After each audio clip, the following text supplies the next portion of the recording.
comes to sports dynasties in the Capital Region, very few teams in any sport can match the history and winning tradition of Guilderland Girls Lacrosse. It's really just an honor to play here and to play with the people that play here. It's a lot of pressure at sometimes to uphold the legacy, I guess, that we have here, but it's a lot of fun and I love doing it every day. 12 sectional final appearances, and in the last 10 years, 7 Section 2 titles. I think it's like the history of the success at Guilderland. It's huge, so whenever we put on our jersey to go play, it's such a big honor. It's different than the other sports at our school. There's definitely a legacy that you want to uphold. I've played with Morgan Hart, Kara Quimby, Rebecca Golderman, and it kind of makes you dream big in this sport. When you walk in, you know, okay, we're Guilderland Lacrosse. When I'm wearing shirts and stuff, or I have a bumper sticker on my car, people know we're a good program. It's a good feeling walking in. The Lady Dutch were looking to add to their storied history in 2017.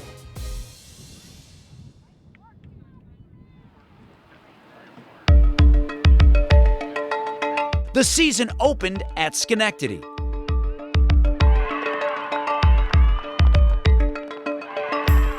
And even Mother Nature couldn't help the hapless Patriots.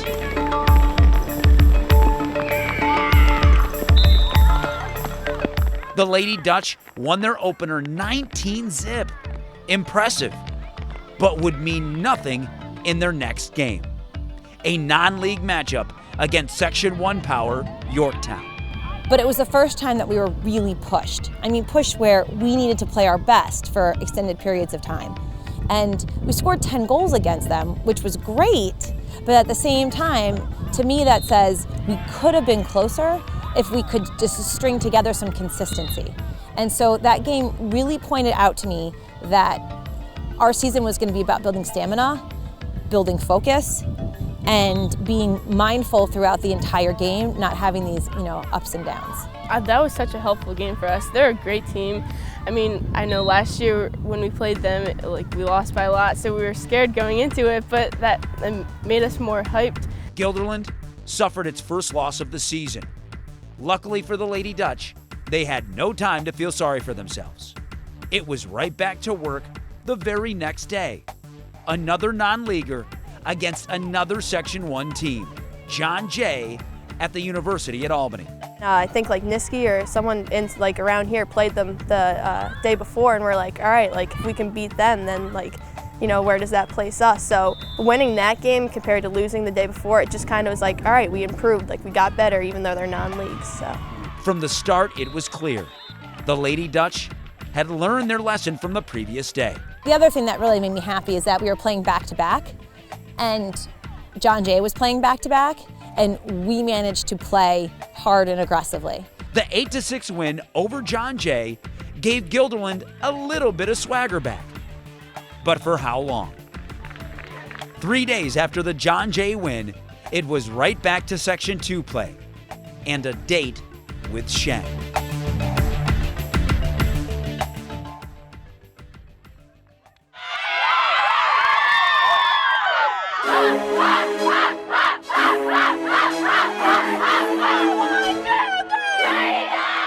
Shen's a really good team, and playing at Shen is very hard.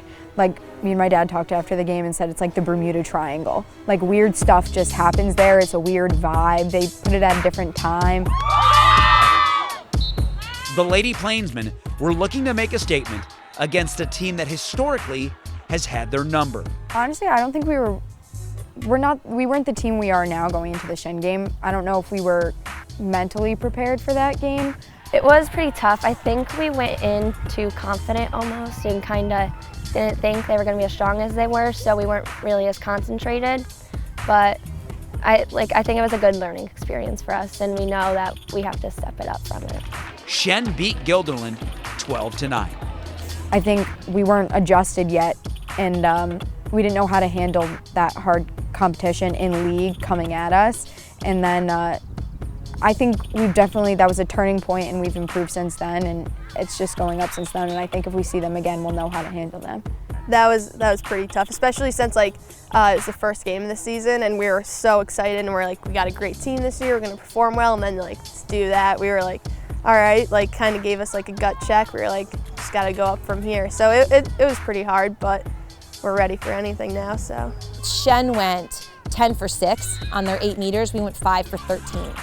When I looked at the statistics the following day on our crossover breakdown, we beat them in every single category except defending 8 meters and finishing 8 meters. And so the following day in practice, we worked on 8 meters for 45 minutes. 2 things. 1, do we pass from a stationary position? No, we do feeding runs, okay? Get yourself on the move. It makes it a lot harder for her to stop you, okay? she always knows how to get us pumped up, and she's really good at like reading us, and when she knows whether like she needs to be yelling to get us motivated or whether she needs to take us aside and be like, all right, we got to work on this. Like she's good at reading that, and she listens to us. Like if I have something and I'm like, coach, this play isn't working, she'll be like, all right, how do we fix it? And we can go back and forth, which is really like cool, because I'm sure most coaches are like, no, like it's my way or the highway. Come on, can't be sloppy. Let's go. You got to go faster off of that ball. 1, 1,000, 2, 1,000, move the ball. It counts for growing, locking stuff down, and the fact that we enjoy nothing more than playing fantastic lacrosse. After 4 games, the Lady Dutch were 2-2, making their next game a must-win. We lost last year in sectionals to them, so especially that game we were like, we need to prove that like we are like the better team, we need to be playing good. So we were really excited for that game. I think we were all really excited because we lost in sectional finals last year to them, and we really wanted to get our revenge on them, and so I think we were really hyped for it. I wasn't focusing in school, I'll tell you that. It was like the whole entire day was just the build-up was crazy because we knew we were going to come out strong for that game.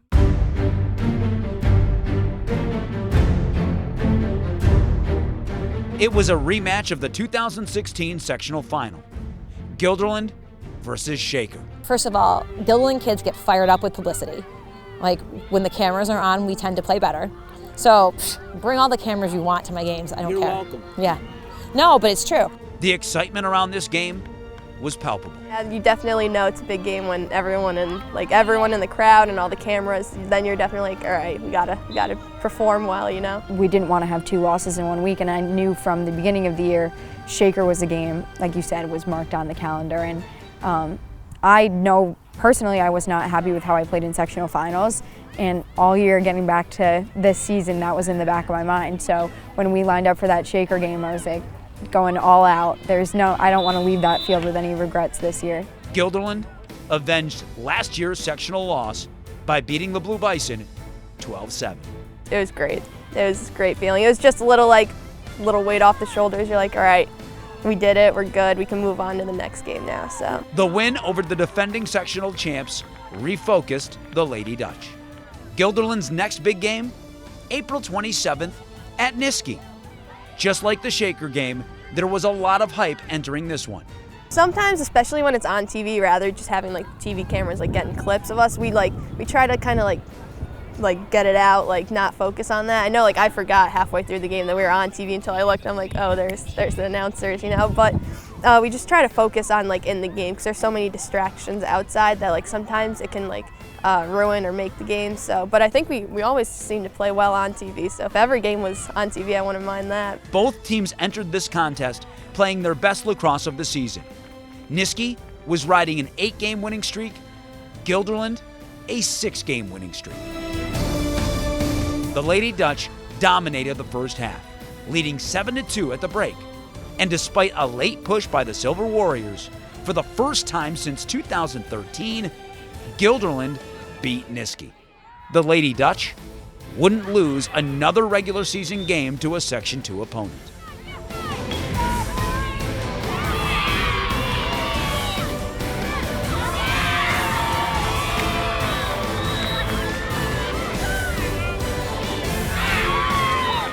They would finish 12-1 in league play, earning the number 2 seed in the sectionals.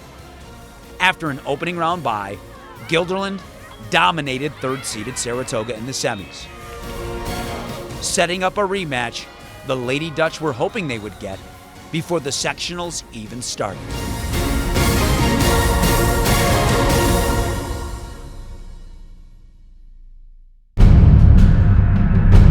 hope it's Shen, actually. It's the same exact situation as 2 years ago. We played Saratoga in semifinals. It's when Kara Quimby broke the scoring record, and then we played Shen in finals. So I feel very comfortable in this spot. We're willing to get another crack at anyone, but Shen would be, I think there's some unfinished business there.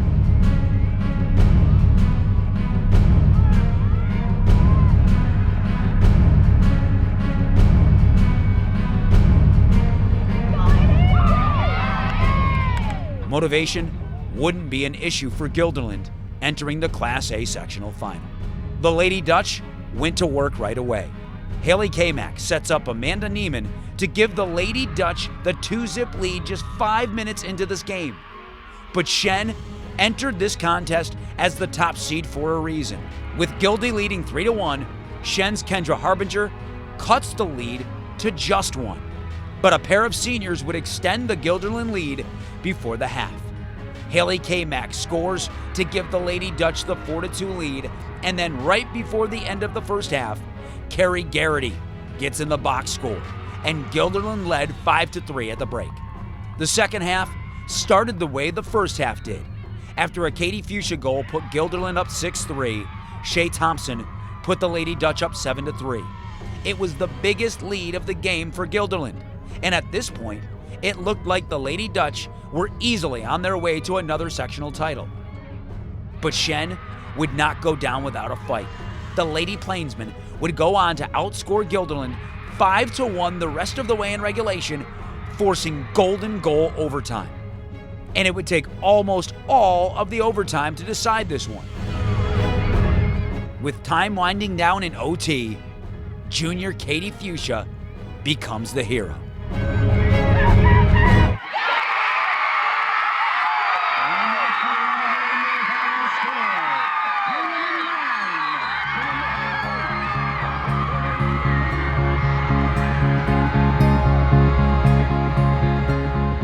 It was amazing, just like all the adrenaline, and then it's kind of slow motion. I threw it, and then I just watched, and I saw it go through her legs, and I was like, this is it. We got it. We did it. So it was amazing. I don't know if I'll ever, relive something that cool, but I loved it.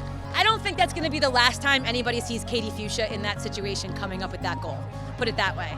Katie's a player, and let me tell you, Katie, Carrie, Haley got that draw and that sudden death. I've never been happier to see a draw in my whole life. They knew they had to wait for it. They knew they had to be smart, and that's what they did. And they waited till they had the good shot, and then Katie that was a perfect spot to put it. It was absolutely amazing. The second she shot that, I was like, it's going in. And just like, it was like relief. We stepped up to take the draw, and it was like that feeling in the pit of your stomach, like, oh my God, there's like a lot of pressure on this moment. And it went up, and I was like, I just gotta run through it. And I grabbed it, and then we got it down there, and I knew Katie could do it.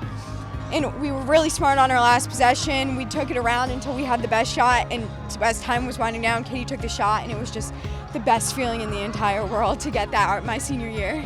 There's no words for winning in sudden death overtime. That's what every coach lives for. It's what every player lives for. And to win a championship in sudden death overtime is something that I will never, ever forget, because you only get, as a coach, so many of those moments, let me tell you.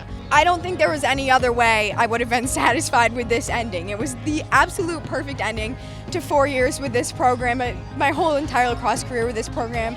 These seniors worked so hard for it, this team worked so hard for it, and I couldn't be prouder of them. Guilderland would follow up their sectional win with a convincing victory over Kingston in the state regional. 2017 will be a season this group of Lady Dutch won't soon forget, especially the seniors, who represented Guilderland with class on and off the field. I know they're going to go out and be good people. And let's face it, it doesn't really matter what they did in lacrosse in 6 years. College will be over, this is done. But who they become, and their emotional growth, their ability to handle stress, their ability to handle pressure, their ability to care about people when they're handling stress and pressure, those are gonna be really important qualities. They're just so freaking likable. They're likable people. And I think, to me, that's the most important quality in them.